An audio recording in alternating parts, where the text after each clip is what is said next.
Everyone, this is PG Bootstraps back with another YouTube video. In this video, I'm going to show you how to make a game controller that can keep your data so it won't go unsaved if you go from scene to scene.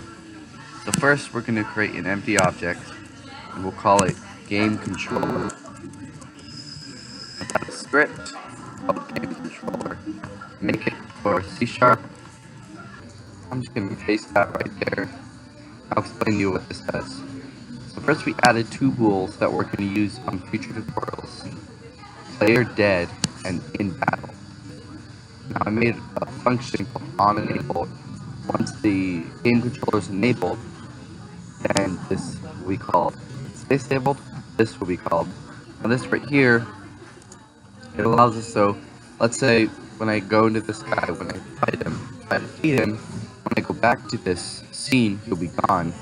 That saves our data, because what happens when you go to a scene, it usually resets all the data, but we're using the game controller to prevent that from happening.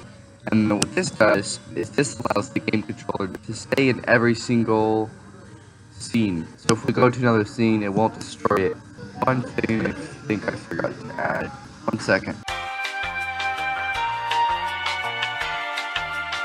We gotta add don't destroy onload game object. So this game object won't get destroyed when you go to another scene, so the data will persist throughout all the scenes, so you can just keep all your data.